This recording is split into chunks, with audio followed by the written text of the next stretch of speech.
Hello, hello, and welcome to a new episode of Ramblings from Meddling Kids. I'm Edward Hunt, joined by my co-assassin, Mike Cunningham. And we are the I should have a sexier name. I'm the Forger. The Harbinger Archetypes Alpha. But today we're going to be reviewing John Wick 4.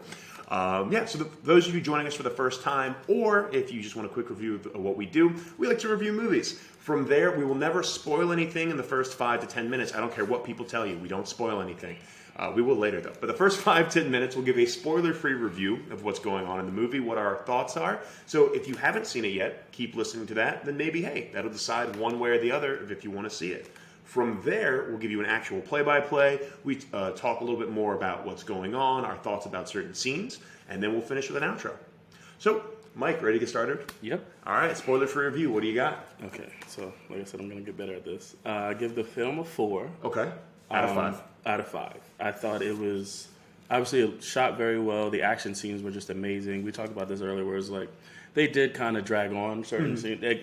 When drag on, I mean they got repetitive. Yeah. Where we're just like boom, boom, boom, shot in the face, boom, boom, boom, shot in the face. Roll, shoot in the face. Roll, shoot in the face. It was just like, how are you going to shoot this bad guy in the face? Yeah. Like, so it did get kind of like boring in that way because the action scenes were great, but they didn't really add to the story. It was just like, it was prolonging you to get to the next plot point or to the next set piece or whatever. But I think the action scenes were amazing. I love how they expanded the world. And they've been doing it with every subsequent sequel where they're just expanding this assassin world. And I think the high table is still something that's super confusing at times. I'm curious if it actually exists. Just one person just kind of like puppeteering everything. But I think as they expand the world, it gets more and more interesting with the lore, the laws, who's involved. I think I love the characters that they introduced in this one. I think Bill Skarsgård played an amazing antagonist in this. Yeah. Whereas one of those things where he was like very, very classy, very like pomp or whatever it is, but there was still a danger to him. A great thing with that was I was like, man, I hate this motherfucker. Yeah. But I was supposed to hate that motherfucker, so it worked out great. Yeah. And it's funny because I do love him as an actor. As an actor, so it's just like I guess that's the tale of a good actor. It's just like you play the role, that's and you do well in that. But I thought he was a great antagonist because of the fact that, like I said, he didn't look like anything much. Right? And I think that's the same thing in the original John Wick. Yeah. When he got his car stolen, he didn't look like much to those guys because they're Russian gangsters. They don't give a fuck. But just because I don't look like that, you see me, you don't know my story, type of thing. So the same thing with Bill Skarsgård in this one. Dangerous as fuck. Granted, he was more of a manipulator than he wasn't the one person. pulling the trigger as much. But I loved how it expanded. Like it was interesting how in the same way Westworld did it, whereas like it opened up you to like the samurai world and things like that in the later seasons. This one introduced you to a different continental. Which is and cool. Obviously all the rules still apply, but it was just like it's expanding this world. Yeah. I don't know. Yeah, all in all, it was great. Like I said, some of the action scenes dragged on, but I did enjoy the story. I enjoyed the conclusion. I enjoyed how they made the characters three-dimensional. A lot of the ones that were sent to, because obviously there's a bounty on John's head, so like, and he's excommunicado, so like everybody's after him. But the main ones that were sent after him were very compelling. They weren't just bad guy doing a job, right? They were able to add some depth to them without drawing it out, without making it contrived or anything like that. It was like done very well. Donnie Yen was a nice addition. Yep, for sure. A solid 4. Like definitely go see it. I think it was one of my favorite John Wicks, which is interesting how it's gotten, and looking at the box office returns and its reception, it's gotten better and better as it's gone along, especially for something that wasn't expected. It was like real quiet that first one, and then next thing you know, it's just blown up to this huge, crazy world. So Cool. Yeah, I completely agree. 4 out of 5 for sure, which also, remember, I think this might be key, is that's like my second highest rating anything is going to get. It's either 4.5 or a 4, because nothing's really a 5 except for very biased movies from my childhood. So a 4 out of 5 is a phenomenal movie. I loved it. The only one in the series that I say is better is the first one, because I love John Wick 1, because I think from a simpler, amazing action storyline, John Wick 1's phenomenal. Number 4 is either the second best or it's tied with number 2.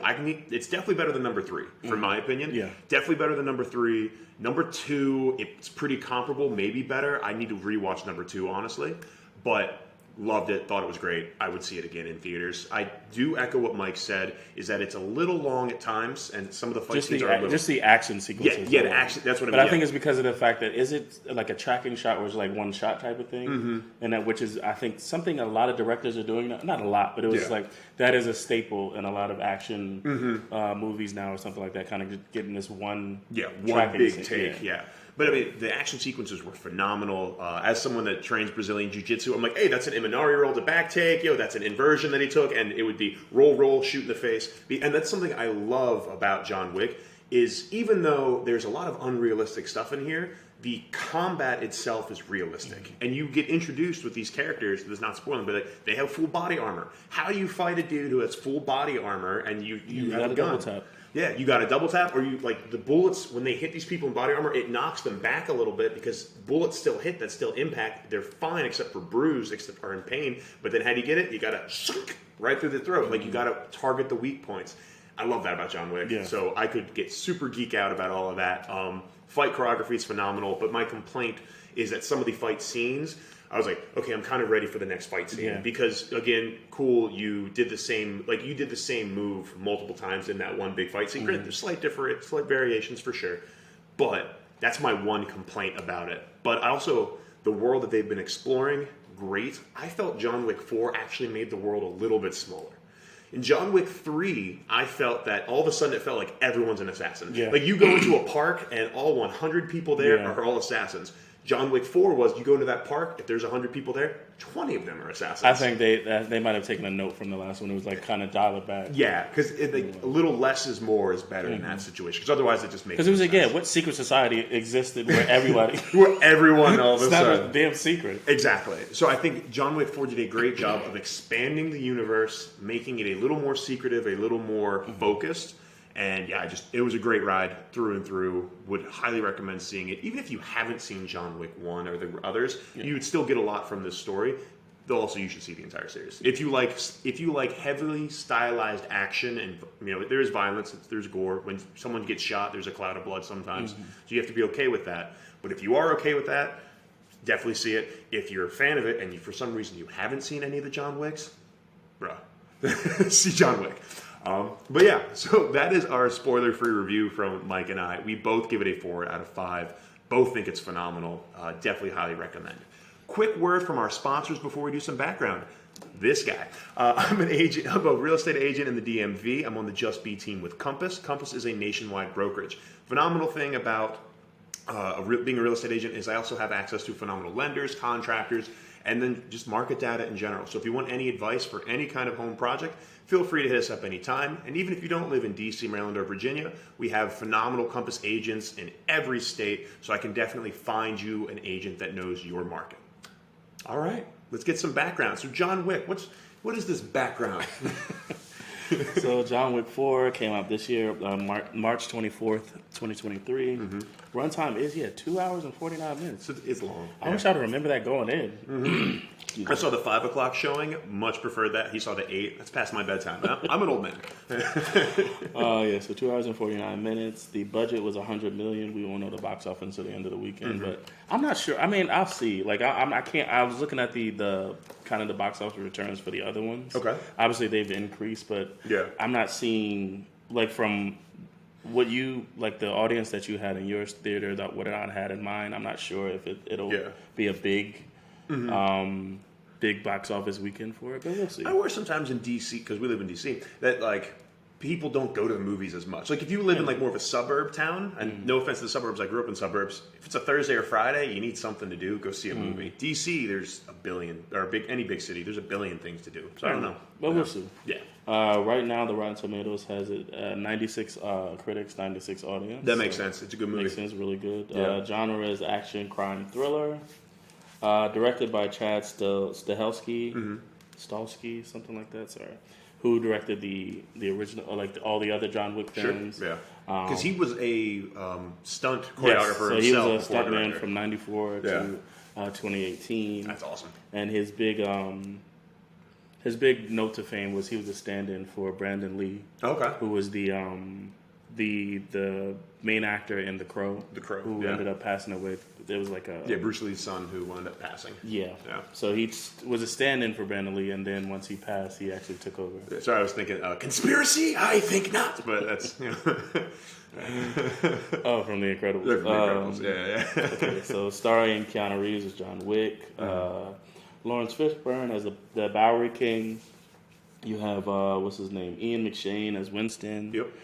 The late Lance Reddick, the Sharon. And he was great in this movie, and I like Lance Reddick a lot. Yeah. So as like a last, even though he wasn't hugely prevalent in it, I think having that in general was pretty nice. Yeah. Then we introduced Johnny Yen as Kane. Yep. Shamir Anderson as the Tracker, aka Mr. Nobody. Yep. It was a nice addition. Rina Sawamana, who was Akira. Cool. Homeboy's daughter. This is actually her first film. What? Yeah, she's a model. She's a Japanese model and singer. Wow. This is her first film. Okay. And she did amazing. Yeah, she did great for her first film. That's awesome. Who else? Hiroki. Hiroshi? Hirokio. Oh, yeah. How's it spelled? Hiroyuki. Hiroyuki. Okay, got you. That was the manager for the Koji. Yeah, that was the manager for the Osaka. Yeah, and he's been in a lot of great. And then Bill Skarsgård as Marquez. Yeah, cool. Excuse me. And actually, what's his name? Clancy Brown as the Harbinger. Yes. Yeah. I feel like I know his. I feel like he does a lot of voice acting. Yes, obviously, I think he was big maybe in the '90s. He had some big roles, but I feel like I recognize his voice from a lot of. His voice is prolific. Yeah, that like super deep. I wish I could. Well, you see, no, I can't. Yeah, it's great. Yeah. So there's a few other people in there, but the tagline for this one is John Wick's nickname, which was Baba Yaga, which is supposed to be Babeka or something like that, which is the boogeyman in Russian. Yeah. But Baba Yaga is an old witch. We don't. I just love how they know it's wrong. Yeah, and then just double and tripling that. So for their Baba Yaga, there's a phenomenal thing on Screen Rants. Or not Screen Rants, just pitch meetings now. We love pitch meetings, so huge shout out. If he wants to shout us out in his videos, that'd be cool. But huge shout out to pitch meetings. He has a phenomenal segment. We don't want to bite it too bad. All right, but yeah, that's all the background I have. So. Cool. All right, so John Wick, it starts really slow. I've found really, there's not a lot going on for like the first half of the movie, right? Just kidding. Acting wise, I feel like in the first few scenes, Keanu Reeves seemed to be dialing it in. Oh yeah, no, I mean that's like Keanu Reeves, who's a phenomenal actor, and I love Keanu Reeves, but he does kind of excel in some of these roles where he only has to say 10 lines through the entire movie. But he's just. So again, no disrespect to Keanu Reeves, I think he's amazing. He's a workhorse. The fact I've seen his training for stuff like this and the choreography, man goes in and goes hard. Love it to death. What's interesting before we get started was like he obviously went all in for John Wick and dialed it in for the Matrix. Yeah. So what are we doing, dude? What's going on? Because the Matrix is a lot of force pushes. Oh well, that was I think it was because the latest Matrix was he was training so hard for John Wick and everything. They didn't have time to do these super elaborate fight choreographies for the Matrix 4. So like, and wasn't a huge. There's a lot of force pushes. I'm just like, bro, I seen you gunfight people in the face. You've done a lot of cool stuff. Yeah, but then also like you can't. The Matrix is known for being a tangent, but the Matrix had like that cool stylized, sleek action. I was like, I know kung fu versus it's not the same gritty John Wick action you have. I think it was just like the beauty of seeing that it wasn't because he was. I thought because in the Matrix, the latest Matrix, that he was quote unquote too old. Oh, but it was not the case at all. Yeah. It was just like you said, he didn't have time to learn the choreography. Keanu Reeves. So I'm a blue belt Brazilian Jiu-Jitsu, which is not impressive. It's not. I think he's probably like a purple or brown. I don't think he's a black belt yet. I would love to roll against Keanu Reeves. That'd be so cool. He would choke me in so many fun ways. Save it for your OnlyFans, Jesus. Do I need to do that, audience? You vote in. All right, so the movie opens up with John training in New York. Yes. He's punching not a punching bag, but like a a board. Yeah, like a board wrapped in rope. It's bloody. It's bloody because he kept punching it. You see the Bowery King, who has been hiding John after the conclusion of the third film. So it's a quick recap. At the conclusion of the third film, Winston betrays John. He was a big jerk. By shooting him, and John falls off a building, presumably dead. But his body is brought to the Bowery King. He's not dead, and he says he wants revenge. Yes. So he's been going on a rampage against the High Table ever since the conclusion of the last film. Yeah. So the Bowery King brings him a suit, and he says, "Are you ready?" Yeah. So the next shot you get is in the desert. It's like this dope scene. It was like, so there's 3 guys on a horse, and then a 4th one shows up. They're obviously running away from him. Yeah. And it's John chasing. I assume these bodyguards for the elder or whatever in Morocco. Terrible bodyguards. Horrible. If you're a bodyguard, you should be by the person. You should be by the body you're guarding. If you're a bodyguard, they're nowhere near him. Context clues. It makes sense. They're just running for their lives. But so John kills the 3 bodyguards and addresses the elder. This is an elder that in the last film, in order to get back into the syndicate or whatever, he had to give up his ring and his finger. Yes, and kill Winston. Yeah. So John has come back for his ring and his freedom. He wants to be free of obligation from the High Table. But he didn't kill Winston. But he didn't do what he was supposed to do. 2 out of 3 doesn't cut it, John. Come on, John. He threatens to kill the elder. The elder says, "I mean, even if you kill me, another one will be elected." Like this is one of it's like the Hydra. Like there's not. Killing won't get you out of this, basically. And I think the movie as a whole does a great job of showing that, and like we'll touch on it as it goes along. But it's like no matter what, John has killed hundreds of people since John Wick 1, and then I'd imagine thousands before when he was actually an assassin. And he's still it's like he's running on a treadmill. He's not getting anywhere with it. It's interesting that the elder brought up the fact that he was like, I'll just be replaced like the one before me because. He wasn't the actor that played the elder in this one wasn't the one that played it in part 3. Yeah. So it's kind of addressing that as if people were really going to be like, I don't know. And so out of frustration or just whatever, he ends up killing the elder as well. Hey, he's got to kill. Killer's got to kill. So in retaliation, the High Table sends the Harbinger to the New York Continental, looking for Winston, the manager, and he says, "You have an hour." Yep.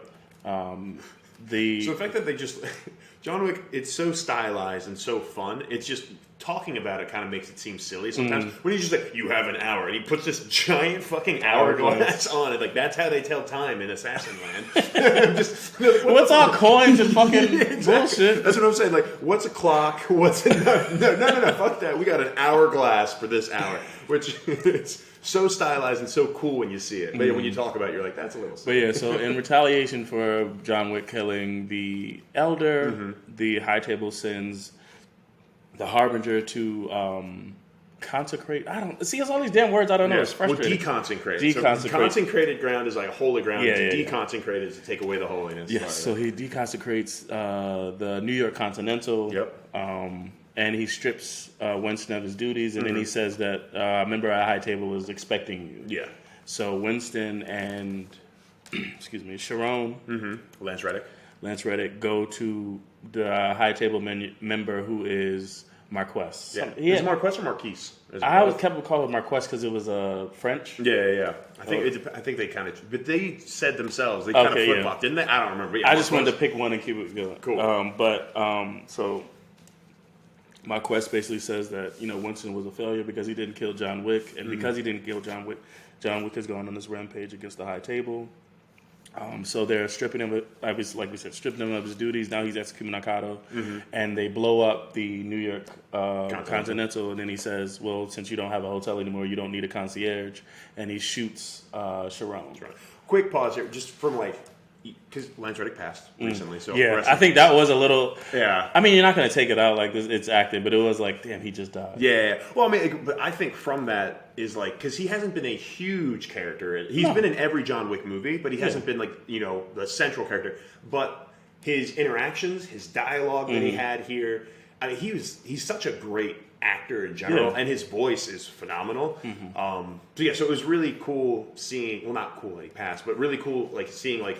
Oh, we just got the news like a week ago that he passed, and then to watch this movie and to see like, oh, he did phenomenal in this, and his death scene was great, and like his quiet, brooding intensity is always great. So Lance Reddick is an actor that I think was not as appreciated in life as he could have been, I suppose. I don't know. I feel like when people heard, like they knew, because from The Wire, from obviously John Wick, and a few other things, a lot of voice acting. A lot of voice acting, which was great too. Recently, Resident Evil, the series, even though it didn't go over well, I think people really loved his performance as what is it, Whitaker?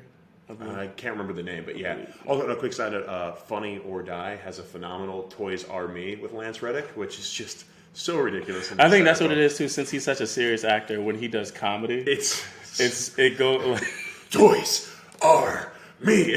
Toys R Me, Funny or Die, Lance Reddick. It's hysterical. But yeah. So apologies. After he kills Sharon, he goes to get Kane, who is a retired assassin that worked for the High Table, who is blind. He's in a park in Paris, listening to a young woman perform in the park. The violin, and you find out that that's his daughter. He's not allowed to see her. I think there's certain rules that, because as John got out, there was certain rules as to how he could operate. Yeah, it was definitely something like, because he still does, and it's mentioned like what next, because the Marquis or Marquez says you got too close there, you put her in danger because he was so close. So it seems like he struck a deal with the High Table, saying that, hey, leave my daughter alone. I'll do a job for you, not all the time, but every now and then. And then that's what's funny about John, because the second one, right? He was out, but in order for him to get out, he made a promise that he like a marker or whatever. So it was like, in order to get out, you promise that you do something to get you back in. Yeah. Well, Smooth move, genius. Yeah. Well, I think that's part of a great theme of this movie is that like they can't escape. They're like once you're in this world of violence and killing people, and there's vengeance now. There's all this other stuff. And the guy in the second John Wick, he was like, I would have let you stay out if you didn't get back in at all. But since you killed somebody, now you owe me a favor. Interesting. Okay, I guess that's a smarter way to put it. But yeah. But no, it's the cycle, man. It's like it keeps going. That's what the third one pissed me off about Halle Berry's character. She goes, "This makes us less than even," and I was just like, so now he owes you? I think it sounded like a cool line on paper, but like less than even. All right, so there's equal. Carry the 7. Damn it, math. But so Marquez goes to visit Kane to recruit him to kill John Wick. Yes. And initially he was just saying like, I'm out of the game, and then like you said, he brings up his daughter and the fact that it's a life for a life. I think it was a big theme in this, and like even I think the song is a life for a life, and it's either you take John Wick's life or we take your daughter's life. Yep. So like I was saying earlier, a lot of these assassins, it's not just I like killing, that's what I'm gonna do. Yeah.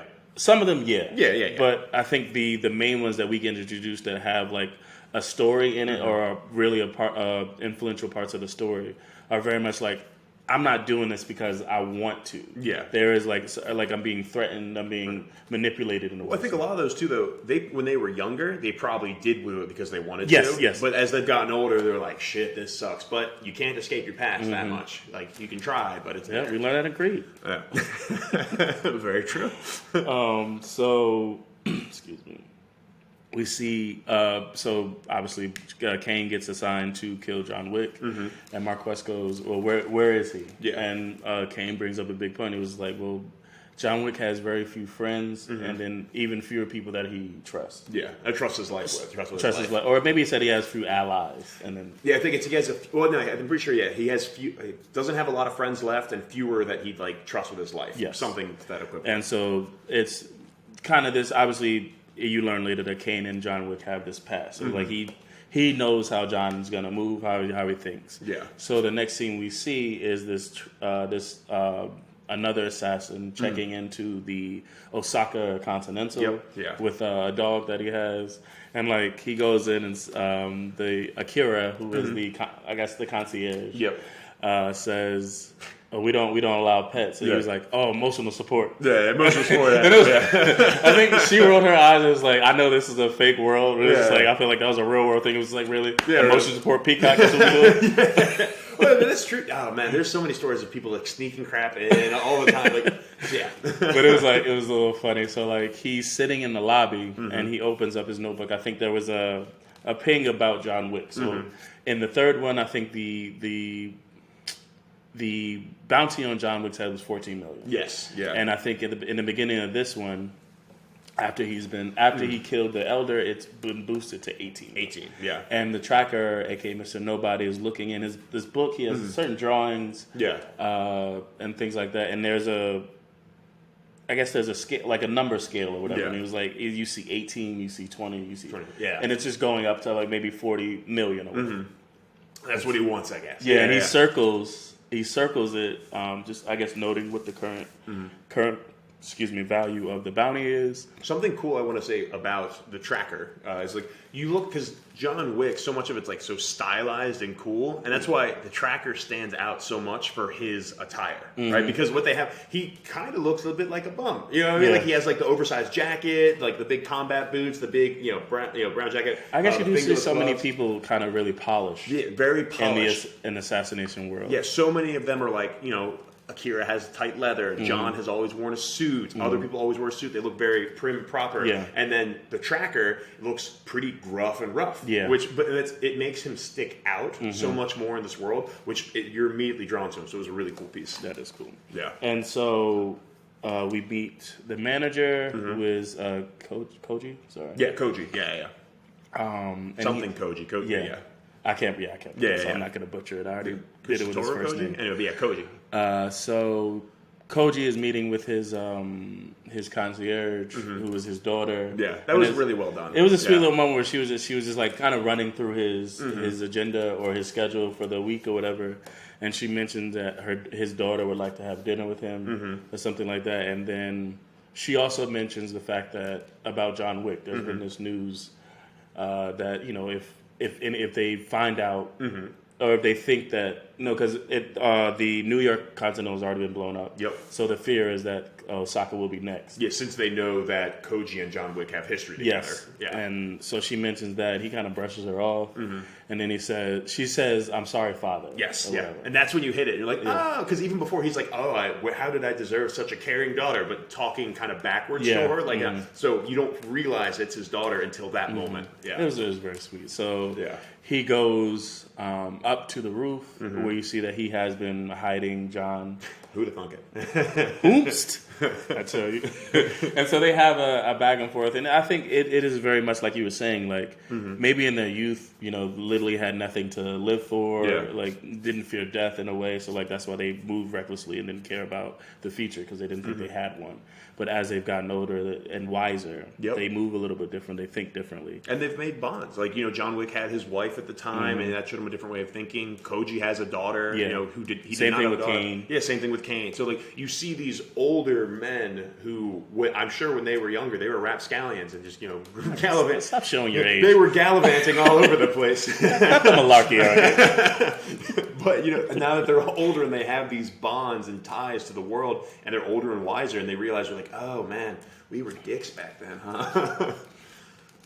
And I've noticed one thing that Koji says to John. He says, "Friendship means little when it's convenient." Yes. Oh, I love that. And I really line. like that line because it was like, friendship is easy when like there's nothing to challenge you, right? Yep. Yeah. And obviously it's a precursor to Yeah. the rest of the film. Yeah. But so as John and Koji are meeting on the rooftop, you see that Marquez's men have arrived at the Osaka hotel, and they asked for the manager in the same way that the Harbinger had asked for Winston back in the New York Continental. So Akira, you can see her a little bit shaken because she had just talked to her father about, and I think she notices that they're from the high table because there's a pin on their lapels. Well, that's the Marquez's pin. Yes. Yeah, but everyone knows Marquez now has like acting power at the table. Yeah. And so she goes to get her father, and then so she tells her father that Marquez's men are here. And she's like, son of a bitch, he's here. And then like, she damn it. she said, didn't I just tell you don't let this motherfucker in? And so she realized that John, her father is actually hiding John. Yeah. So her father tells her, you stay with him. I'm going to go talk to the Marquez's men to kind of, be cordial, get them out of here. Because they have no real reason to think, outside of a possible connection in my past, there's no reason to think that John is here. Yeah. And no reason to, destroy our hotel. Even though I think before she goes to see her father, she does tell the guy at the concierge desk to clear everybody out discreetly. Yeah. I feel like that's a big thing now after like Man of Steel. Yeah. And like DC was very big on it, and Marvel did it. Was just like, oh no. There's no one here. Don't worry about it. Don't worry about this. Everyone's fine. They're all at the farm. Everyone's at the farm. It's a really lovely place. Yeah. It's so funny. I feel like they keep highlighting it. So this is when we get a great scene where Koji addresses Marquez's men. He says, they say they have authority here now, and they need to sweep the hotel to check for John. And he says, of course, no problem. Yeah. And then I think there is a bit of a pushback from Koji. Yeah. And saying, you don't have any, that we need your weapons, right? Yeah. Because of the fact that there's only, two rules in in the world and in the Continental is like, 1, no blood is spilled on Continental grounds, and 2, you must honor any markers. Yep. Yeah. So as he goes to take their weapons, they kind of push back, saying, you don't have authority here. And obviously, right before he went to go visit them, he said to his men, he was like, that was awesome. We have new guests here. Get ready to treat them with hospitality. And then they just go and like open up all the lockers, because these are like kind of like guys just eating sushi and like drinking sake in the kitchen, and they just open up the kitchen doors and they're just bows, swords, everything's ready. I'm like, hell yeah. So right before there is an altercation, you see Kane step out. Now obviously he was the one that brought Marquez's men here because he knows where John would have gone, and you see that there's also a relationship or a certain history between Kane and Koji. Yeah. He was saying like, don't do this, just bring us John. Like there's no reason for bloodshed. Yeah. Well, because I bet like if you look back with lore, you have Koji in Japan, Kane was China, I'm pretty sure. He was in Paris. Well, yes, he was in Paris now, but I'm thinking of like, because John was in America, but back in the day, because John was, Russian. Yeah, John has like Russian ties, so I bet they were like some of the top assassins of each of their respective countries, right? And that's why, and obviously they travel everywhere, they have homes everywhere, but just like what the ties were with all that. So there's definitely some fun backstory there for sure, which is fun to imagine. Yeah, and so Koji refuses to give John up, so there's this, a fight between Koji's men and Marquez's men. And it was kind of frustrating because it was guns versus swords. I think anytime you see something in Japan, there's obviously that it's heavy with the swords and stuff like that. And you're right. The Japanese style archery, which I'm blanking on the name. There's a special name for it too. But just the huge ornate Japanese bows which shoot the arrows. Yeah. So there's a exchange between the groups, and like Koji's men kind of seem to come out on top. Yeah. But then reinforcements come, and these reinforcements have all of the body armor, the face armor, because they know that John Wick is aiming for nothing but face. Yeah. And so Koji's men kind of retreat back into the kitchens where they, kind of.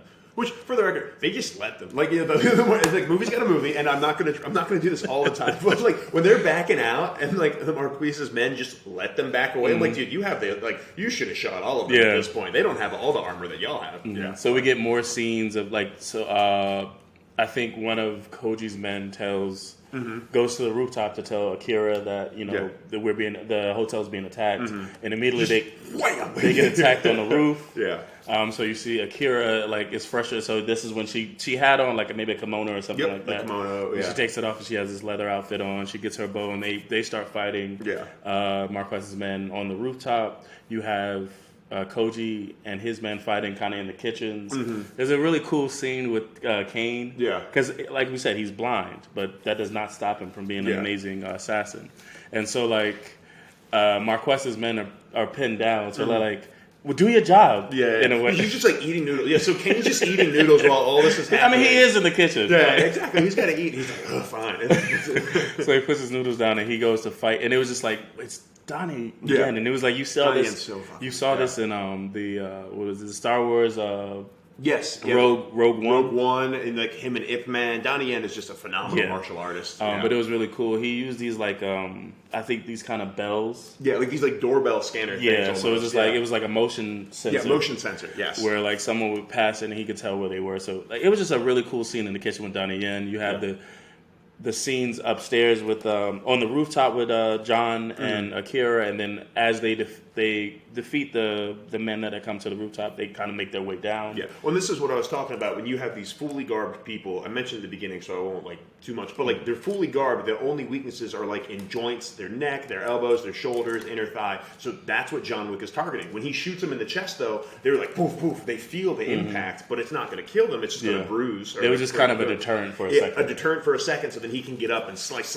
which is great. And that one where the bow hit the dude's leg, so it pinned his leg against the wall, and like John like cut his throat, and he just like fell. That was awesome. Like I said, these are, and we both said it was like the action scenes were amazing, but after a while it did get repetitive. Where it was just like, all right, John's gonna tussle with some guy until he gets a clear headshot. Exactly. And then tussle with a guy. And it was a whole room. So like as they make their way down, Kira has this really cool scene with this bigger guy. Yes. Where like he's throwing her around, so like she starts cutting him up with a knife, and then like so as he's trying to crawl away, he's crawling away upstairs. She just climbs on his back and keeps stabbing him until he finally goes down. That was amazing. Yep. But then she gets shot in the side. Yep. And her dad comes and he was like, "Can you walk?" So he tells he goes to like take her away, and he tells John to get out of here. Yeah. You know, he was like, "Well, do me one favor. Kill as many as you can before on the way out." Yeah. And so now you have a separation where Koji and his daughter are trying to get away, and John is trying to, they've separated. And this is that scene where like John is attacked by Marquez's men who have like Kevlar suits on, and then the backup. Like kind of the SWAT team that have like full armor on. Yeah, and it's just either he'll tussle with them or he'll use their guns. Yeah, but it just gets very repetitive. This was the one, because we had just seen him fight all of these dudes, both kinds, for the past like 10 minutes or so. So then to watch him do it again I'm like, okay, I'm kind of ready. I was at the end. I was like, I'm kind of ready to move on. Like, you could have made it a little bit shorter, not taking away any of like the action sequences that were awesome. But I'm like, okay, well, we've seen this before too. Yeah. And so then we get a scene with Koji and Kane. Did this happen? I thought John Wick and Kane fought first, and then Koji went. Did they fight? I don't. You're right. They did. Yeah, they did. They fought. I feel like it was really brief. It was brief because then Mr. Nova, the tracker. Yes. Thank you for bringing it up. Yep. So briefly, Kane and John fight. Yeah. Which for the record, this is the only time I'm going to say it. You have a gun. Just be silent and shoot him in the head. That's what it was cool because of the fact that once again, one knowing his opponent. Yeah. Because of the fact that he's blind, but also just knowing him because they have a history. Yeah. Something happens where John falls. Yeah. Doesn't have any bullets left. Kane does, but John just stays completely silent. But I will say, when Kane first walks out, all John had to do was just plug him in the head. Yeah. But like, movie's got a movie, and there's history, etc. But like, Donnie Yen did such a phenomenal job of fighting as a blind man. If he was off balance, he would like throw himself into a wall to regain balance and figure out his surroundings. Him tapping with his sword cane while he went around was so cool. But yeah, as you said, when Wick, he was just sitting there really silently, and he was like, I'm just going to reach for this gun, and then it was like clink, clink, clink, and cracked glass, and then Donnie Yen like lunged at him. So Donnie Yen's about to kill John, and the tracker, I guess, shoots. Yeah, he like shoots kind of at them in general. It looks like he's trying to kill them, especially at the time. And then he has words with Johnny. He says, "You need to take care of yourself." Yeah, basically saying because the bounty on you isn't high enough for me to kill you. Yeah, exactly. He's just only 18 million. I want it to be a lot more before I kill you. And then, so you're right. Sorry, and I wrote it down. I think we were moving through a lot of the action really quick. Yeah. But so after this, Kane and Koji have a little battle. Yeah. And Kane gets the best of Koji, kind of like stabs him in the side, but doesn't, it's nothing, finish the job. Nothing fatal. Yeah. And he says, even I'm blind, and I think that was an interesting thing. Kane was wearing shades the whole time. Yeah. But he takes off his glasses to kind of look his friend in the eye. He's like, "Look me in the eye. I know that you're wounded. Even a blind man can know you. I know that you've lost this. So just take your daughter and get out of here." Yep. Exactly. He should have. Yeah, I'm curious as to why he did, but I don't know if it's pride or whatever Bushido, it is. however you want to put it. I guess. Yeah. Koji still goes to try to attack Kane, Dumb. and he ends up getting fatally stabbed. Was this when Kane mentions that he gave up his eyes, or is that No? later? That was later. That was later. Okay, that was later gotcha. with Mr. Nobody. That was later. Okay, you're right. Because we'll talk about it. Yeah. But yeah, so he kills Kane kills Koji. Akira goes to She thinks about it. She grabs the sword. and he just says, "Live." Yeah, stop, live. And then she starts walking away. And what does he say? He says, I'll be waiting for you." Ah, that was so I feel like good. that was very much like your Western. Oh, Just yeah. like, I think they did it in, there's a quick tangent. They did it in The Harder They Fall. Yep. Jonathan Majors, Idris Elba's character marked up Jonathan Majors after he killed Jonathan Majors' dad. And he was just like, I marked you up so I knew you would be coming. Yeah. So it was like I wanted to make sure I knew who it was, and like I said, I feel like it's a big Western thing. It's in so many Westerns, it's in so many things of just like let the kid live and say like I'll be waiting for you when you're ready, and you're just like yes, pumped. Yeah. But yeah, so John gets away. He's on the subway. Akira also ends up on the same subway, and she says that her dad is dead. It's his fault. Yeah. Which how do I agree. Yeah. I agree with her. I'm sorry, I cut you off. Well, I was just thinking, like, how in John Wick do they get all these iconic landmarks and iconic sequences where no civilians are there? Like, everyone just gets off the subway and it's just It's either no civilians are there or they're there and they are just oblivious. Yeah, they're just oblivious. Exactly. There's so many phenomenal scenes in John Wick as a whole. When they were in Germany, and I'm blanking on like the pillars with the horse on top, and like the Pantheon was around there too. But so many great scenes. I'm like, where's all the people? Because I've been to those places and there's always people. But anyway, so they're on the subway. Yeah, and Akira comes in all bloody and blames. And she blames John because of the fact, basically his rampage is. He doesn't care about dying, but he's the one clearly that isn't. Everyone around him is. Yeah. And so she says, either you kill Kane or I will. And then she hobbles off the train. And then so she walks off. Then next thing we see meeting with the Bowery King in New York. Yep. Because now he's homeless. He's been excommunicado. Yeah. They're standing outside of the remains of the Continental in New York, and he says that he wants to meet with John. Yes. And I'm just going to say this real quick, and then I'll say, so he finally meets with John at I believe at Sharon's grave. His grave, and he says that the only way. Once again, what's the end game in this, right? Yeah. Because you just killing people.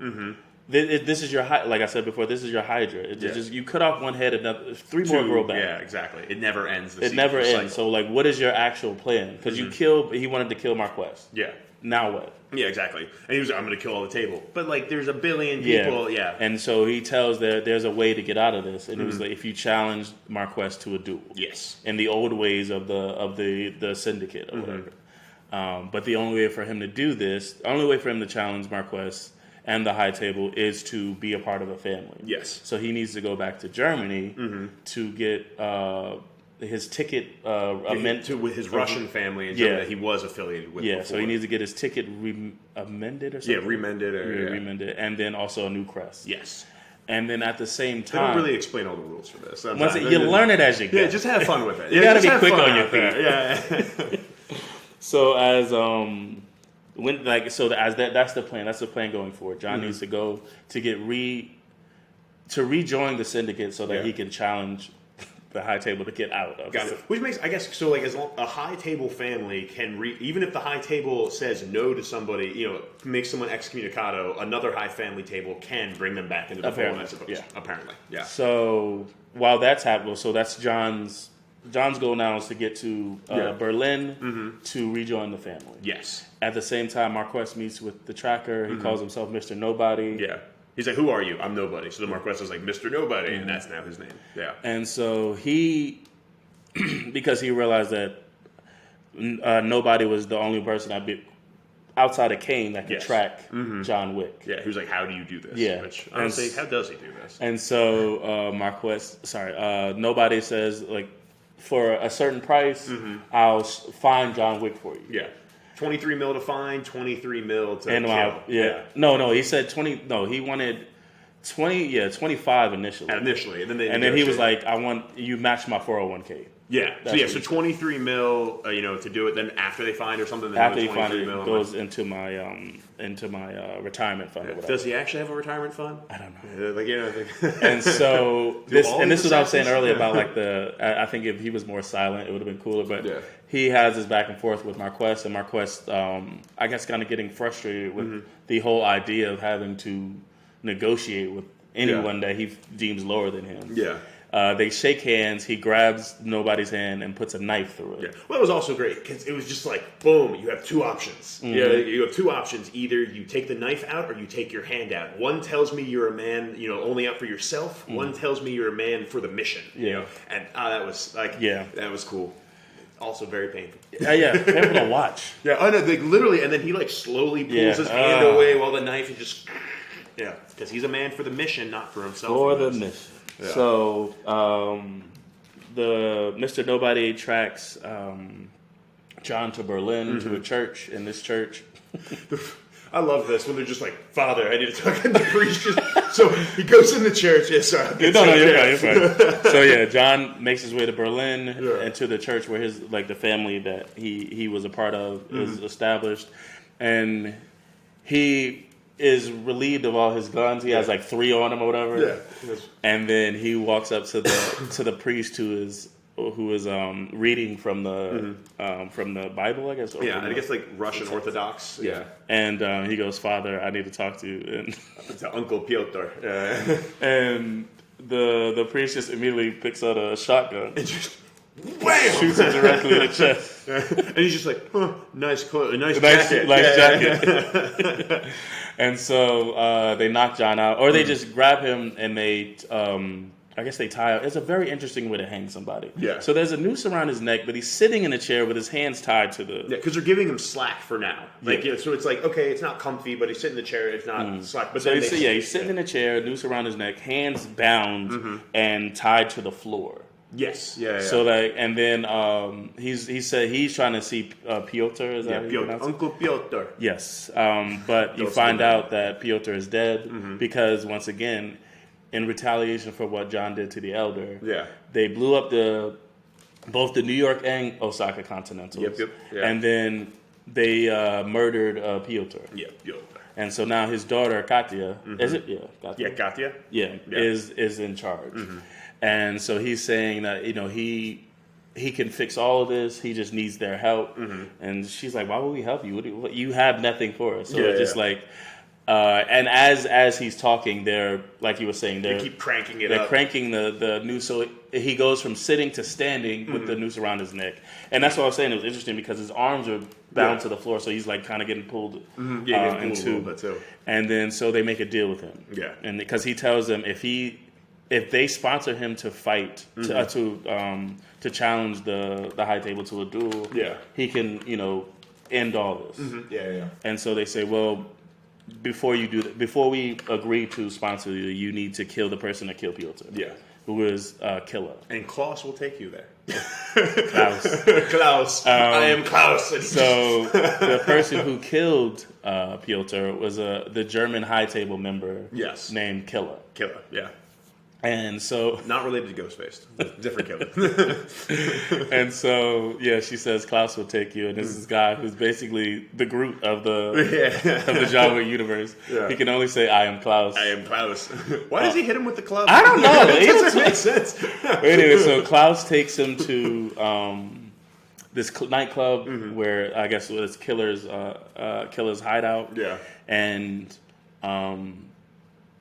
Mr. Nobody follows him there. Yep.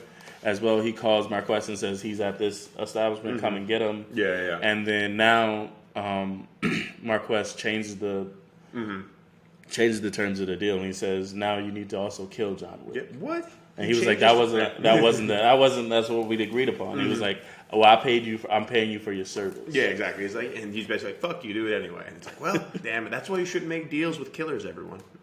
And so John is brought in front of Killer, And who else do we see there but Kane? Yep. Because he's 2 steps ahead of John. Yeah. Which I think that's what's interesting to see that, like you said, there's obviously this. They all have a story path. Yep. Yeah. Each one of them could have their own spin-offs and stuff like that. But the movie doesn't feel the need to do flashbacks or anything. And then they've never done that. Which is great. It was just like they kind of either we'll establish it later or just let this. Well, it's just because they fit in so great with the world, and that's what we mentioned with Mad Max. One of our first ever pods was like the world is so good that it doesn't matter. The world, like, it makes sense. And, like, yes, sometimes they're archetypes and sometimes they're tropes of, like, common characters, but it doesn't matter because the world is so good that you accept that character, you believe that character, and you know everything about that character instantly. Everything that you need to know for now. Yeah. And, like, yes, it leaves you wanting more, but that's a great thing about a movie is it doesn't need to spoon-feed you all this detail.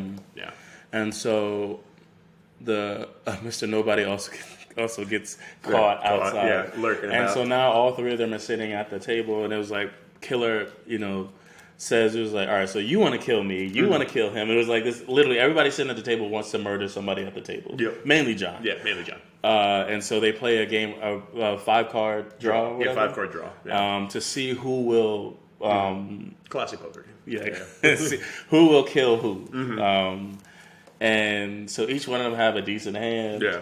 But Killer being, a cheater, somehow wins with a 5 of a kind. 5 of a kind. Which is impossible. For those who don't know cards, there's only 4 of a kind. And so you get this dope scene with all three of them kind of fighting together to get out of there. Because Killer's going to kill all 3. He don't care. Yeah. So first, John cuts Killer's face. Yeah, cuts his throat with the card. Which, okay, impressive. And then so Killer runs away. I think John shoots him in the ass, in the leg. And then so Killer runs into the nightclub. And he's trying to get away. And this is what I was saying earlier about the. Are you saying either the streets are empty or they're full of people that are oblivious? Yeah.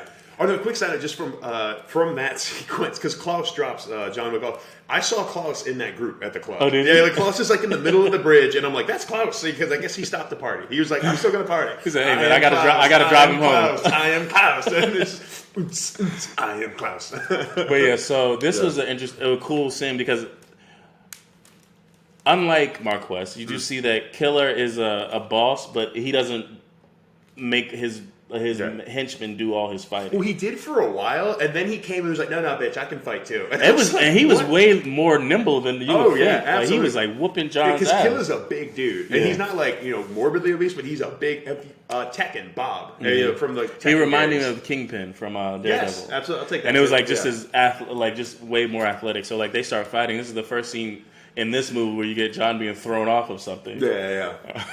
And then, like I was saying, like none of the other club members give a smooth hot damn. No. Well, there's a couple times where they're like, "What's going on?" But they're just they look over and then it's like, "Oops." Yeah, but they're on E, man. They don't care. And so a nice fight scene in the club. I think it was in the second movie. There was another like fight scene very similar to this. Yeah, in the second movie it got a little long when I was like, John could have killed him, but then he got chucked off the thing, and I'm like, that didn't need to happen necessarily because that just prolonged the scene again by 5-10 minutes. And so John finally defeats Killer. He takes some of his gold, one of his golden his gold teeth, as because he needed proof, to give to Nadia, Katya. Yes. Yeah. And so as he's so at this point, now that somebody's died, I assume the club is clearing out. And you see Mr. Nobody going to shoot John. Yes. As he's walking away, and he's stopped by Kane. And then so John goes. He gives the tooth to Katya. Yeah. So this is where they have the interaction about the eyes, right? Yes. Yeah. So with that, my only question from that is, when did Kane lose his eyesight? He must not have always been a blind assassin. I bet he had his eyes for a long time until he struck that deal. I think this is what goes back to you just accept it as fact and don't try to dig deeper. Yeah. But I mean, it makes you wonder. But it doesn't take away. So the only reason he brought this up is because of the fact that Kane was there when nobody made the deal with Marquez. And he was like, don't take the deal. Yeah, don't take the deal. I wouldn't do that. But he takes, obviously. Yeah, at that point in time, if you don't take the deal, you're going to die. You know, I mean, but yeah. And so John receives his card and his crest, which is just a burning the crest into his forearms. Which is fun. I mean, everything's just so stylized and cool. It just is. I'm just going to sear myself while we drink vodka and like stare each other in the eye. And so Winston goes to Marquess in Paris, and he says, John challenges you to a duel. Yep. To be free of his obligation from the high table. Yep. And he mentions that he's rejoined the family and he's gotten a crest. Yeah. He brings him a piece of paper solidifying all of this, and he also says that because somebody asked him, I think right as he got his crest, somebody asked him his second. Yeah, who's just going to be a second? And his second is obviously Winston, and Winston says, along with John being free, I also get reinstated as manager. I get all my shit back. Give me all my shit. That's sly son of a gun. Even John was like, "Where about you? We did not discuss any of this." It's like, Winston just like put it in there without them knowing. Like, I'll put it on your card. Don't worry about it. Don't worry about it. Yeah, everyone's got an angle. And so, he says he wants his reinstated as the manager. He wants the high table to pay for renovations to the Continental. And Marquess says something interesting. He says that, based on the old rules, if John loses, his second also goes with it. Yeah. So Winston says something that Sharon had told him earlier, such as life. Yeah, c'est la vie. Yeah. And so at the next morning or whatever, they meet outside of the Eiffel Tower. Yep. To go over the terms. Because, of course, this is how you make terms in a formal duel. You have random card flips. It was actually I declare war. Yeah. I couldn't get it at first until I was like, so it's just like, basically, they state the term. Each one of them states one of the terms. So it was just like, where? Yeah, where are you going to fight? They pick this church. And it was like, so they both pick the place. They both pick an option, and then they flip a card. Whoever has a higher number, that's what they Yeah, pick. and it's a random card. Yeah. So it could be a 4, it could be a 20. And so they decide to at the fight at sunset. Yeah. At sunrise. Sunrise. Sorry. Yeah, sunrise. Because John Wick was like now, and which that would have been anticlimactic. We'll talk about it in a second. But it was just like, so they chose to fight at sunrise at Sacre. The Soccer or something. The church. So some big church in Paris. Excuse me, not knowing. Smooth dumb. We're American. Yeah. The world revolves around us. And then the weapons was interesting because Marquess goes knives or blades. Blades. Yeah. And John goes pistol, and I was like, please knives, because it was like, once again, after seeing so much gunfight and it was like the repetitiveness of it, it was just like, I don't want to see that. I'd rather see him get busy with knives. So when it changes though, because I was thinking handgun, but it changed to dueling pistols. Yes. Yeah, which was I was not expecting that. Not at all. Yeah. But also, I was like, who are you, Aaron Burr? I was pumped that it was about like dueling. I wanted knives. I wanted back hand-to-hand combat with knives, baby. Bring back the good old days. You could just challenge someone to a duel. You'd be like, you have offended my honor. I will see you at dawn. And I'm like, slap him with your glove. The white glove, yeah. And so we have sunrise at the church, dueling pistols. Yep. And it was like, it's at 30 paces, and then each subsequent shot is 10 paces closer. Yeah. And so, and the rule is, if you don't make it to the church by sunrise, then you're automatically automatic extermination. Execution. Execution. Sorry. Which I will say, it kind of would make more sense in the rules if that's like the thing that the other person's not allowed to fuck with the other guy. But High Table don't give a fuck about that. At all. So they have the rest of the day to get ready. So John goes to the church. Oh, right before they. Marquess, being the sneaky bitch that he is, he decides to nominate Kane to fight in his stead. Yeah. Which, a blind man for dueling pistols. Yes. Just throwing that out there, y'all. I get it. He's a phenomenal assassin. He's used a lot of tools. They are 60 yards away. Because I'm going to say a pace is a yard. And so they are 60 yards away from each other, and you're asking a blind man to shoot a pistol. All right, cool, smart. But so we have, it's going to be Kane in replace of Marquess. Yeah. And so they have the rest of the day. And so John goes to the church to kind of pray. Yeah. And I think he went to talk to his wife, because it is, after seeing how much blood has been shed on his behalf, or even because of him, he's kind of coming to terms with the fact that this needs to end, and this will end. Yeah. And then Kane meets him there, and they kind of talk, and it was just like, once again, you get more of this background. They don't, and I think I appreciate the movie for that. They didn't spell it out for you. It was just like, man, I've known you since I was 13, like some shit like that. We were way back. We did that first kill together. It was just like, no, it was just like very much this, there is a history there, and you could just tell. Either way, how it was acted, how it was written, wherever it was like you knew that they had the history. So they both go to the church, kind of say what they're fighting for. Yeah. And then John, he goes to the subway. Yep, to the Bowery King. He meets the Bowery King, who brings him a new suit. Because he said a man needs to look good whether he's dressing for a wedding or a funeral. Yeah. Whether he's getting married or to be buried. Yeah. And Lawrence Fishburne just has that like gravitas about him because all his like. And this is a movie full of gravitas motherfuckers. Yeah, exactly. Because like Lawrence Fishburne just has all like the Shakespearean like stuff too. I remember seeing him like in Othello, like the movie of it. Yeah. So anyway. And so using the subways in Paris or like the canals in Paris, the Bowery King takes him as close as he can to the church. Yeah. But as this is happening, Marquez, once again, sneaky bitch. Yeah.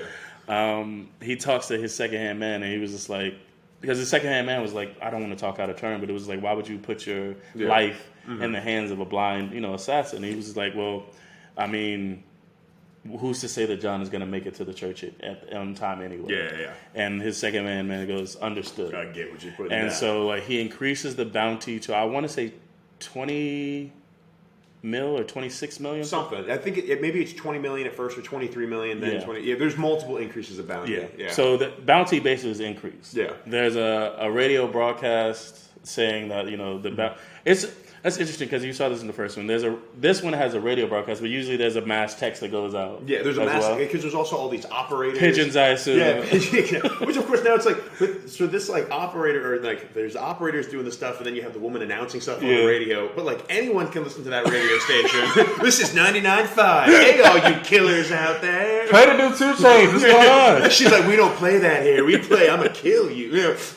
But it was like very reminiscent of the Warriors, I think. Yes. Oh yeah. That's what it was, right? Yeah, definitely. Okay. I mean, I'm assuming because she's basically the radio DJ is playing music that goes along with what's happening in the film. Yeah. And also she's letting the people know, oh, he's no longer here. Now he's at the Ark. Yeah. Or just imagine if you're like a regular person, like this would be like, the fuck is this? I was like, Z100 was super weird today. Yeah. What is this? I hate this station. See, this is why the radio's dying. Yeah.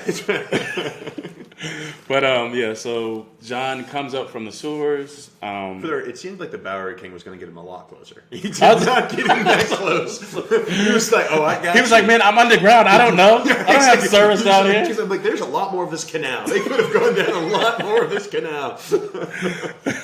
He said, "You said a church. I don't know which one." Yeah, exactly. So John comes up from the sewers and he starts walking towards the church. And obviously he is farther away than you would have thought. He is 3 iconic French landmarks away from the church, or 2. Yeah. And so as he's walking, obviously you get the radio blast about it. So like this is where we're talking about that scaling down. Because in the third one or the second one, I think at the end everybody in the park froze. Yeah. Because they were an assassin. And it was like that's way too many motherfuckers. That's too many people. Yeah. So now you see people sitting in a restaurant and all these different things just walking through the streets. And every so often you see certain assassins like exactly. That's what I saw. Instead of 100 out of 100, it's 20 out of 100 now, and I love that. Yeah. And so he's getting attacked by different guys, and it was like this is the interesting part. So there was still the gun fu-ness of it, but he was also utilizing his environment. And I thought that was a lot cooler than just watching him go through mull through. Opponents with his gun. Yeah. Because he was like using cars. He was, it was just really cool. So like he's on the street, he gets attacked, he defeats them using his gun, hand-to-hand combat and cars, and then once he defeats those guys, he drives off to the next location, which is the Arc de Triomphe. Yeah, and that was really cool because he's just circling around the Arc, getting attacked, and he's using the traffic and the motorcycles and everything is very much like Frogger in a way. It was really cool action sequence where he's he's constantly adapting to the environments that he's in. Yep. That's why he's the best. That's why he's Baba Yaga. Yeah. That's why he is the old witch woman on the chicken leg house. So after the Ark, he takes a motorcycle. No, Or he just runs away. I think. He gets the motorcycle away from there for a bit, and then he gets like cornered. Then he runs into the yes, building. that's what it was. Yeah, he gets cornered on those teeny tiny Paris streets. Yeah. Parisian. And he runs into this abandoned building, and this is one of the coolest scenes for me because it was like James Wan did this in *Malignant* last year. Yeah. Where it was just like it was a bird's eye view of the action. Yeah, like in the a house. camera was rising too. Yeah, that was while the action's going on, the camera was rising the entire time, and then it sticks, and that was awesome. That was really cool. So you see, these different guys like coming into the house, and he's like fighting them off, taking their guns. Yeah. And This one group of dudes had incendiary rounds and a shotgun. So like they'd shoot. John Wick got their shotgun, of course. So he'd shoot a shotgun and then like catch on fire too. So the stopping power wasn't there, but now they're on fire, which was also a great. I wonder if they probably planned it from the beginning, but with all the chaos going on, it was a great way to know who was John Wick and who's not, because he's the one that's not on fire. Yeah. And also at this time, you get Mr. Nobody in the house as well, and he's doing some cool scenes, like because he is also he's been tasked with killing John. So he needs to keep him alive at least, so he can be the one to pull the trigger. Well, that's the best part. Yeah, because he's just he's stopping people from killing John. But also, what he did was, as he's in the house fighting people off, he calls Marquez like, "I want 30 million now, or 40 million." And then he keeps increasing because of the fact that it was like, John Wick has been mowing through the people that you sent for him, and nobody's been helping him out. Nobody was killing people constantly. Like, whenever someone got kind of close, nobody was like, "Boop, he's dead. Boop, he's dead." So just like if John Wick gets to where he like to the church, who's to say you're gonna like live out the rest of the day? So it's just like he's kind of bribing him to increase the bounty. And it's funny because like nobody keeps hanging up on him. They're like now Marquez, he breaks his phone out of frustration and he has to find another phone. And like so he accepts the bounty to be 40 million. Yep. And nobody has the drop on John Wick. Actually no, other way around. John beats him. So John has the drop on nobody and is going to shoot him, but Marquez's second man is attacked by nobody's dog. And he shakes him off and he's about to shoot the dog. And John Wick, instead of shooting nobody, defends the dog. So he shoots at Marquez's man, but he has a Kevlar suit on. So it looks like he dies. He falls off a 2-story building, or not 2-story. He falls like off down the railing and hits the floor. He falls like a true. He gets shot in the chest a bunch and falls. And but that's what I'm saying. He didn't kill him when he shot him. He just kind of deterred him. Well, it looked like it did. Does he come back? He does. Listen for 5 more minutes. I don't know. And so nobody sees this, and he was like, okay. And then so this is the second time where John Wick jumps out of his 2-story window and falls into a truck, and I'm just like, that was so unnecessary. So now he's dead. Like, so that was so unnecessary. Like, why? Because it was just like, all right, so I'll accept the Kevlar suit. Yeah. But it is not preventing broken bones. Exactly. Yeah, that was that right there. Or even bruising for the most part. And so he's escaped the abandoned house, and now he's making his way to the church. And it was like the DJ just announces like there's 200 and something steps that he needs to climb to get to the church. Will he make it? And obviously Marquez is getting more nervous because every deterrent he's put in place has been avoided. And so this is another cool scene where they're fighting up the steps, which don't know how he survives it, but he survives it. And he's like slowly making his way up the steps, and he finally gets to a clearing. And Marquez's second in command. He didn't die. Ha ha! We tricked you. Just Spartan kicks him in the chest. Exactly. So now John continues to roll down the steps. I actually got frustrated at this part. Exactly, because I think they were building anticipation because as this is all happening, Marquez and Winston make their way to the church, and they're sitting there waiting for sunrise. And the Harbinger is there as well. He's like checking his time, and he makes a comment about, I guess, John's not coming. Because they're sitting there and they hear all the gunfire. They're just because it's literally 200 yards away on these stairs. They hear all the gunfire. And because of that, I'm just like, so how much time? I feel like it would have been better with a little clock or something. Yeah, would have been nice. Just to let you know how much time is actually. Assassins don't have clocks; they have hourglasses. Those are not very. You can't tell a precise time. Yeah, exactly. You're just like it's in between 30 and 40 minutes. I don't know. And so John is kicked all the way down the steps.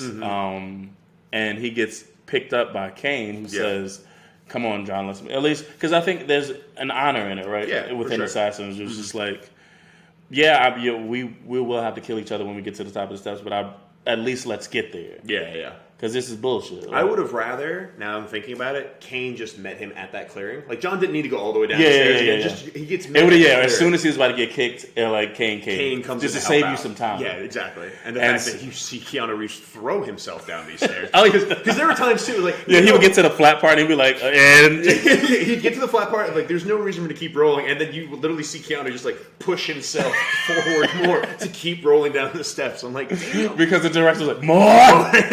More! And so together, Kane and John Wick, they fight their way up the steps. Really cool fight scenes with obviously Kane. Yeah. And then you see, I think John Wick is having a really hard time with Marquez's second in command. Well, it's like he's been fighting for the past 2 hours and fallen out of a building, got hit by multiple cars, and so he's about to get shot by John Wick is on the ground. He's about second in command is standing over him. Yeah. And then you hear the growling of the dog. Yes. Yeah. And which, real quick, that dog got thrown into a car at one point. Yeah, that dog was fine. And was just Yeah. It's nothing. Cars don't hurt people. I'm tired of the plot armor. Cars don't hurt people. People hurt cars. All right? Unless you're a no-name thug, and then cars. And so the dog attacks. It just basically retaliates on the second in command. Well, yeah, so, Mr. Nobody, he would like make commands like nuts. So because he could say nuts, throat, whatever. Yeah. We didn't mention that earlier, but yeah. So that's how he fought with the dog. So he was like nuts, and then dog bites him in the nuts, and then he shoots him in the head. Yeah. Yeah. And so John and Kane make their way up to the church in time because the sunset was just like, all right, come on now. Because John was like, before this next series of flights, when he was all the way at the bottom, Yeah, he was goes, like, I have 2, maybe 3 minutes, and apparently they made it in time. Like, so they get ready until they take off their jackets, and it was funny because as John's taking off his jacket, you hear bullets, like bullet shells. Yeah, because all the Kevlar, they caught everything. Dropping on the ground. And so they take these vintage pistols, load one bullet. They're pretty awesome pistols too. Yeah, they break away open at the top. Yeah, cool. And then so they walk. each one of them walk 30 paces. I only counted 20 for the record. I counted. Yeah, right. I counted. I legit counted. I was just counting stats. I was just like, I mean, all right. If you say it's 30, maybe it's the French 30. Yeah. Well, I counted 20 paces, but hey. And so they're 30 paces away. The Harbinger counts down, tells them to fire. They both fire. I think John gets hit in the arm. He grazed in the arm. And so does I think it looks like Kane got shot in the arm. Oh wait, but before this even happens too, John's firing with his left hand because Kane stabs John in the right hand with his blade on the way up there. Oh yeah. He's like, you owe me one now, and then Keanu's like, I guess so. And then Kane just immediately stabs his good hand with the blade to cut through. So now John can't use his right hand to fire. Oh snap! That's interesting. I saw that, but I was like, I couldn't figure out the why. That was when John was like, we're even now because you just took away his good firing. Yeah. That's funny as shit. Okay. Yeah. And so because they're both still alive, they're ordered to move 10 spaces closer to one another. Yep. So now they're 20 paces. Now they're 20 paces apart, and he tells them to fire. I think John gets hit in the shoulder. Like the trap or whatever. Yeah, like that. Shoulder, and Kane gets hit in kind of his gut area. To the right. Yeah, but still to the right of his his gut. Yeah. And then you kind of see he's kind of stumbling as he's told to, because once again they're both still standing. Yeah. So they're told to take 10 paces, and you see he's kind of wobbling a bit. Oh yeah, for sure. You know what it was? I don't think it was 10 paces. It was just there was 3 lines. Yeah. And then it was I think because they just had to stand on those. So it wasn't. You're right. It wasn't. They just assumed that everyone could make 30 paces to that third line, but that's. Yeah. And so with the last shot, you see Kane shoot directly into John gets shot in the gut. John gets shot in the gut. Yeah. But he doesn't have a chance to fire. Yep. And so he's on the ground. He's kind of morally wounded. Mm-hmm. Well, there's a really cool part. It's John tells Kane, he's like, those who cling to life die, and those who cling to death live. Mm-hmm. So he says that before. So that might have been some kind of secret code of hey, shoot me. Yeah, don't shoot me in the face. Yeah. I know we're super close. Don't shoot me in the face here because I have an idea. So I think Kane's like, I remember that too, or whatever. Yeah. And then he shoots John in the gut. And so John is on the ground dying, and so Marquez says that he wants to finish John. Because people before to even get him to accept this were like, if you're the one that takes down John Wick, think of everything you'll have, all the power and prestige. And so before Kane gives the gun to Marquez, he says, "Is my daughter safe? Am I safe? Am I free of my obligation? Are we safe?" Yep. And Marquez says, "Yes, you are." Smart. So he gives him the gun, and then he steps to stand over John, and Winston goes, "You arrogant bastard." Yeah. John didn't shoot. Yeah. And he goes, "What?" And then John finally takes a shot, shoots Marquez directly in the head, kills him. Yeah. So it makes sense because I thought originally that John was just going to, point at Marquez. So did I. But if he did that and died, Winston would still die because John lost the fight. That probably wouldn't have counted to help get Kane out of it. So that was a much better way of doing it. Yeah, of course. Things. But it was, I assumed that when he said that thing, that it was that, remember we're going to shoot this guy in the face? We both said that? Yeah, and they both do it. But then the Harbinger's there, and he's going to know, and the table will know, blah, blah, blah. So this got everyone free and clear of everything the right way. And so, the Harbinger says, John's free of his obligation of the table. Kane is free, his daughter is free. Winston gets all the stuff that he asked for. Yep. Literally everything. They're like, Winston now owns America. He's put in his bid for president in 2028. Winston's like, I want a rocket, I want to go to the moon. There's a lot of shit. And I want a giraffe.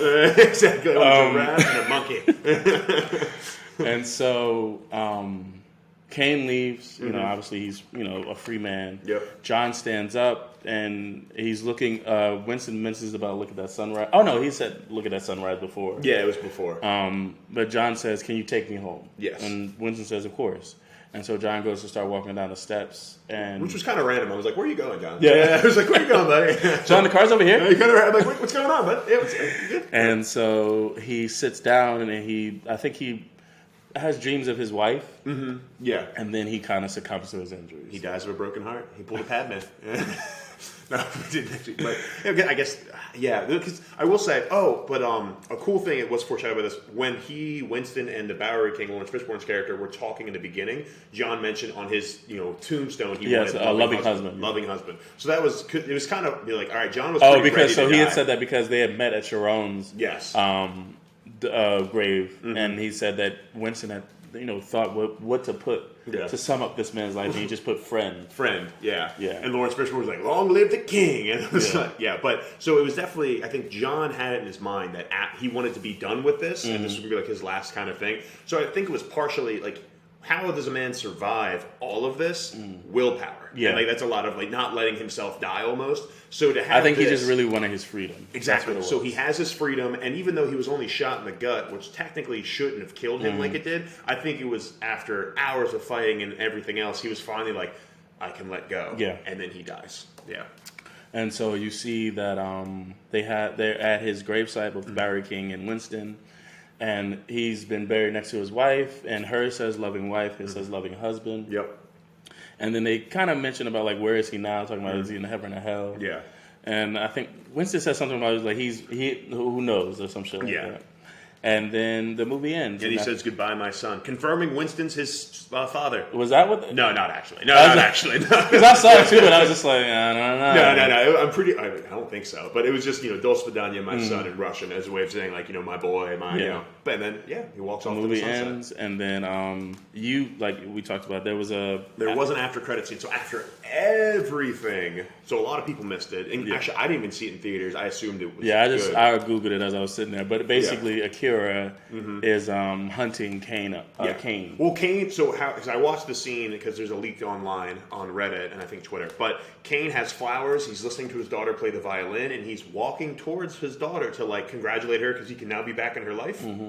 Akira kind of starts cutting him off and has a knife and a hood on and a knife, and she's walking towards Kane, and Kane has no idea it's coming. 100%, I think he killed her. I think she kills him. I don't know. I don't think so. I feel like he's too good of an assassin. Nah, because he's all he has his guard let down, all that, and there's so many people around. So I think I personally think she kills him, and I think it's completely justified because he killed her father, and it also shows... Her father killed her father. Hey, but it also shows... He said, take you and your little daughter and go on. Yeah, get out of here. But it also shows what we're talking about is once you're in this cycle of vengeance and bloodshed, there's no way to truly escape it. Yeah. And except for Because death. I feel like then maybe his daughter goes after. Nah, but her daughter is just a violin player. She's not. I don't know. It could be Kill Bill. Yeah, that's fair. But that's funny you talking about that because Kill Bill in this volume 2, she said that to Viper's daughter. Which one? Oh, yes. Would you kill Vivica Fox? She was like, if you feel some type of way in 20 years, I'll be waiting. You know where to find me. Yeah, absolutely. See, that's very common trend. But no, absolutely. But I think end of the movie. End of the movie. But just great theme of, vengeance only begets more vengeance. Yep. You go from there.